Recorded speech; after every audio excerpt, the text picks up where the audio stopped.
The opening sequence of this video contains a flickering effect that may cause discomfort and trigger seizures. Viewer discretion is advised.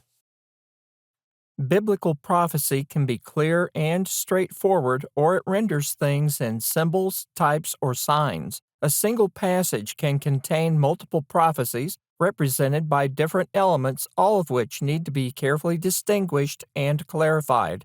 Careful analysis is a must in order to accurately understand what a prophecy refers to and how it will be fulfilled.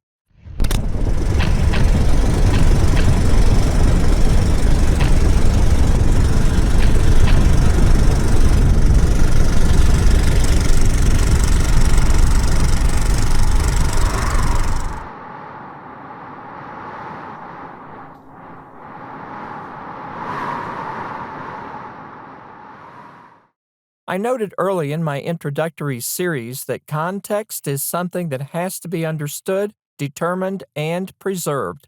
I defined context in terms of the attributes that identify it. Interpretation of biblical prophecy is an area in which the context of passages, verses, or entire books absolutely has to be identified and maintained. Failures to do this result in incorrect notions that will eventually become false doctrines. In the case of the end times or last days, this is exactly what has taken place over the centuries. A critical chapter used as a basis for ideas about the end times and the last days is Matthew 24. This is a chapter that requires great care to understand what's being revealed and how those things will be fulfilled. Taken at face value without understanding the nature of the prophecy leads some to blend various elements and then apply those to the end days as we've been discussing. In order to accurately understand Matthew 24, we won't need to be an ancient language scholar or theologian. We just need to be a good critical reader. When we do that, it's possible to identify the overall context of the chapter, individual elements, and then appropriately group those elements and apply them to the events or conditions they pertain to. In this lesson, I'll review the background of what is taking place in Matthew 24, outline the chapter and group verses by individual elements, identify the nature of those elements, and examine Christ's prophecy and their relative time frames. This isn't an impossible task. We'll have to take care to identify things correctly and associate the correct verses with other groups where appropriate. Let's start by reviewing the background context of Christ's statements. Matthew 23 is a scathing exposition by Christ of the scribes and Pharisees' hypocrisy. The opening of the chapter summarizes the entire discussion. Then spake Jesus to the multitude and to his disciples, saying, The scribes and the Pharisees sit in Moses' seat. All therefore whatsoever they bid you observe, that observe and do, but do not ye after their works. For they say and do not, in Matthew 23, 1-3. From that point on, Christ details the attitudes, practices, and failures of the ruling religious class. This isn't just a rebuke. Christ is calling out some of the most corrupt people in existence at the time. The problem is they had the law of Moses and should have known and done better in teaching and practicing the law. God chose this time to send Christ into the world, however, as Paul states in Galatians 4:4, because he knew these hypocrites were so entrenched in their own ideas that they'd kill Christ. Although God knew what these people would do to his Son, he didn't make them do it. They had the ability to listen and repent, but they didn't. They had lost sight of spiritual things, and the institutional Judaism of the first century appears to be a secularized control apparatus hiding behind a facade of religion and political manipulation. Christ would die at their hands because they hated what was good. They stood in opposition to God, so much so they were willing to kill the very Messiah they claimed to be looking for. There were exceptions, as we know, but the majority of the leadership and their influence defied all that was right. Toward the end of Matthew 23, Christ mourns over Jerusalem. He knows what they're going to do. He knows of the judgment coming against them for their evil, and he laments the loss of the nation.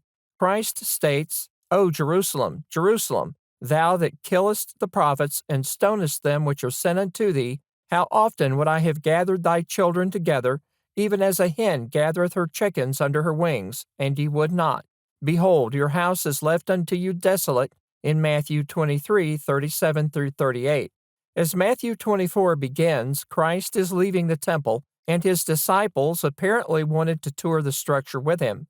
The temple, after all, was an object of national pride and the center of Jewish authority. As they gathered, Christ states, See ye not all these things? Verily I say unto you, there shall not be left here one stone upon another that shall not be thrown down in Matthew 24:2.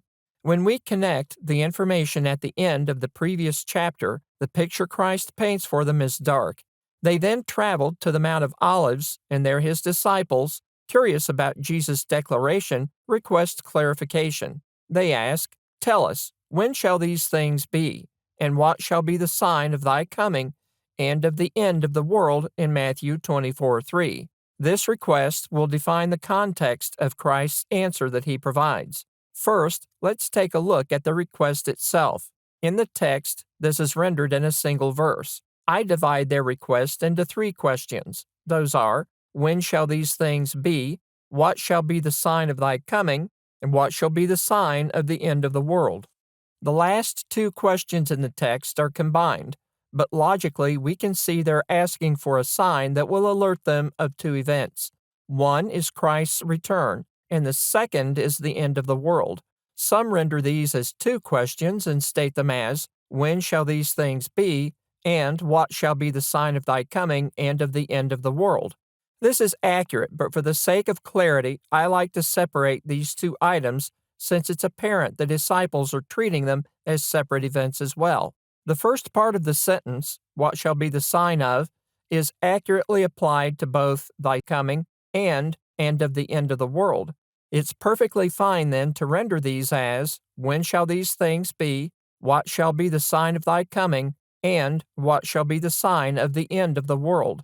By doing these, we've isolated elements, identified them specifically, and haven't damaged the overall meaning of the passage or the context. So, we have Christ lamenting over the coming judgment against the inhabitants of Jerusalem in the future, and the curiosity of the disciples who want to know when this will take place. That's the overall context, and working within that framework, we need to approach the text with these three questions in mind and identify what statements Christ makes that will answer each of them. And he does answer them. The rest of the chapter provides the information the disciples have asked for. From our perspective, the following verses present the evidence in the form of the text that we need to sift through, understand, and then apply. And that will start by sorting the verses by subject. Verses 4 through 5, Christ warns the disciples of deceivers who will rise. Some will claim to be Christ and influence many. Verses 6 through 8, Christ foretells of wars and rumors of war as nations rise against one another, accompanied by famines, pestilence, and earthquakes. Verses 9 through 14 speak of persecution that will rise against believers. Some will betray each other, and many will be ashamed of Christ and forsake their faith. False prophets will rise. Some will grow cold spiritually, and others will endure faithfully. The gospel will be preached throughout the world as a witness to all nations, which will indicate the end.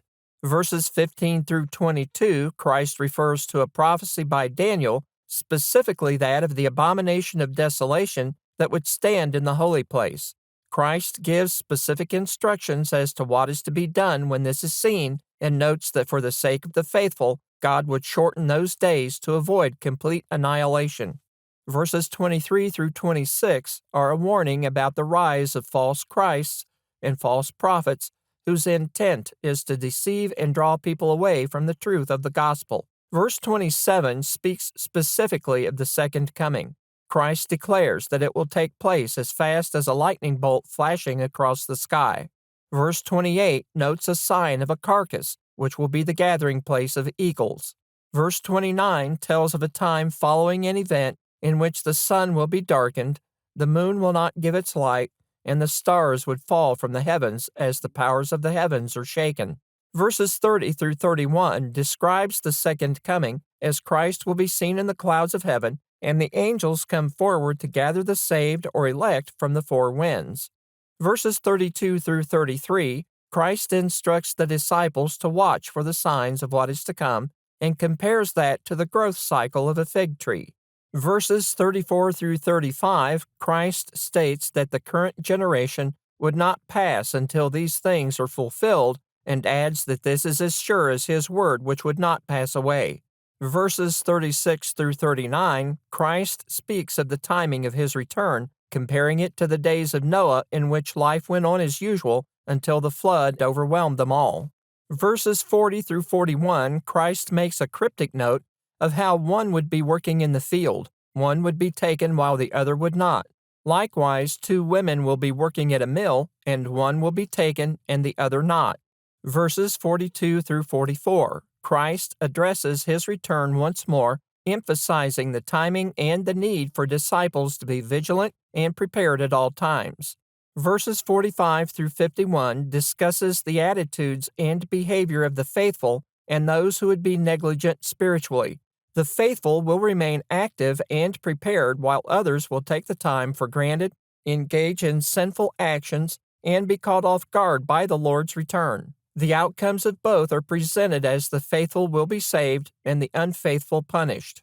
Okay, that's a lot of information. We have to remember that this discourse answers all three questions. Now our task is to associate each of these verses or groups of verses with the questions and related event. This chart lists the verses we've outlined with a summary of their content. We can categorize the content into three main groups. Group 1. The first is a description Christ provides regarding developments in the world in general. This includes the preaching of the gospel and reactions to it, as well as complications that will arise. This group includes the rise of false Christs and deceivers in verses 4 and 5 and 23 through 26, wars and conflicts in verses 6 through 8, and persecution against believers in verses 9 through 14. These conditions are closely connected to the event described in the second group and will take place during the lifetime of those to whom Christ is speaking. Group 2. The second group is a prophecy of a specific event in verses 15 through 22 and 28, marked by the sign of the abomination of desolation spoken of by Daniel. The result of this event is noted in verse 29, detailing its impact on political and social structures. Christ also notes that the disciples should be diligent in watching for specific signs preceding this event in verses 32 through 33, and adds a somewhat cryptic note about those who will heed those warnings in verses 40 through 41. Once again, I draw attention to Christ's statement that all these things will be fulfilled during that generation in verses 34 through 35. Group 3. As I noted earlier, there are references to the second coming and therefore the end of the world. Verse 27 refers to the speed at which the second coming will take place, and verses 30 through 31 describe the appearance of Christ with His angels at the end. In verses 36 through 39, Christ states that only God knows when this will happen and compares that to the days of Noah, in which the flood came on an unsuspecting population and destroyed them. In verses 42 through 44, Christ emphasizes the need for diligence, since they won't know when He will return. With that warning in place, Christ presents the characteristics of faithful and unfaithful servants in verses 45 through 51 and their fate in judgment. Keep these groups in mind as we match them to the questions that were asked. Question 1. When shall these things be? This is answered by the passages I've listed in groups 1 and 2. The history of the first century was one of turmoil. After Christ ascended to the Father in Acts 1, the disciples waited until the day of Pentecost, when the church is established. For some time, the church flourishes until Stephen is killed in Acts 7. Saul, who later becomes the Apostle Paul, mounts a persecution against the church, and later even has letters to carry the persecution to Damascus in Acts 9. The gospel continues to spread throughout the Gentile and Jewish world as Paul and others carry on the work of preaching. In Palestine, growing tensions rise, bringing about more persecution against Christians, as well as uprisings against the Romans. During this time, from roughly 33 to 34 AD to around 68 AD, there are battles and the seeds of a growing rebellion that will be chronicled by historians such as Flavius Josephus in his account of the Jewish wars. False prophets will arise, as Christ stated. False letters will be written to confuse the faithful, as Paul notes, but the gospel will reach the entire world, as Paul declares in Colossians 1:23. Judaizing teachers and Jewish mystics will seek to bind the law of Moses on Gentile Christians and introduce Gnostic writings and attempt to influence Christians in various areas. The Epistle to the Colossians, written by Paul, addresses Gnostic influences and false doctrines, and John deals with the same thing in 1 John. Paul warns of letters being circulated that were being presented as though authored by the apostle in 2 Thessalonians 2:2, spreading falsehood about the second coming. Tiberius, the Roman emperor, dies in 37 and is followed by Caligula and Nero, infamous figures in Roman history. Under Nero's reign, Jews and Christians alike were being persecuted to a degree. Rome also saw rising tensions in Judea, as well as problems in Britannia and other provinces. The peace that marked the early 1st century and had allowed the rapid spread of the gospel was slowly eroding. All of these things fit the statements made by Christ in Matthew 24 that we can identify as describing cultural, political, and religious changes taking place. Some of them would serve as signs, and eventually the event that would result in not one stone being left on another would be clear by 68 AD as the Roman armies advance on Jerusalem. These events are all foretold by Christ and are indicated by the signs that Christ mentions. Question 1 is therefore answered by the passages I've listed in groups 1 and 2. I'll cover this in more detail in the next lesson, but the important thing here is that the changes and specific signs are all indicators of when this will happen. Those signs had definite characteristics, and when the disciples saw them, they were to take action.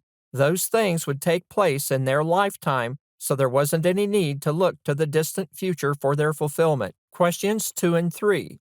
What shall be the sign of thy coming and of the end of the world?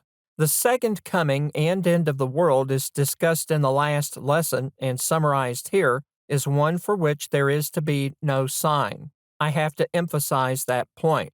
There will be no sign, warning, alert, or anything to indicate the return of Christ and the end of the world.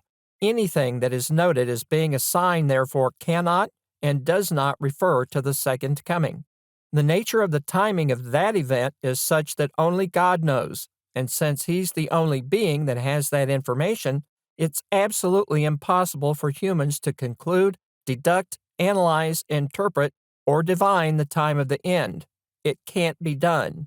There's a hard limit God has set on the ability of humans to intrude into the things He alone knows. I'm reminded of Moses' statement about this in his farewell address to the children of Israel. The secret things belong unto the Lord our God, but those things which are revealed belong unto us and to our children forever, that we may do all the words of this law in Deuteronomy 29:29. Anyone who offers an explanation of when the end will come or when Christ will appear is speaking from pure speculation. There are no codes, formulas, hidden texts, or secret passages in the Scriptures that will reveal this information. It's not there. I'm also reminded of the limits placed on what we can know, as stated by Solomon. He writes that he hath set the world in their heart, so that no man can find out the work that God maketh from the beginning to the end in Ecclesiastes 3:11. It's beyond the sphere of human reasoning, thought, logic, or consciousness to determine when Christ will return, or rather be sent back by God. In spite of that, an entire industry exists that thrives on an endless stream of predictions and declarations of signs that are foreshadowing doom. All of those will fail, and as they fail, Bible believers who continue to voice these predictions will only remind the secular world of our ignorance and limitations, causing them to view believers as naive, deluded, or just plain crazy. Unfortunately, there are some who prey on humanity's fear of the end to take advantage of individuals for their gain. The remedy for that is the book that God gave us, and all we have to do is read and understand it. So, we have general conditions Christ describes that we can see coming about in the first century. We see that there are things that will take place within the lifetime of those listening to Christ in Matthew 24. We know that the second coming is known to no one but God Himself. What we can conclude is that the majority of the prophecy Christ provides in Matthew 24 was fulfilled before the end of the first century. In the next lesson, I'll focus on the events for which there are signs given in Matthew 24. I'll examine those and correlate them with prophecies from Daniel as noted by Christ. Join me in the next lesson for a discussion of the abomination of desolation.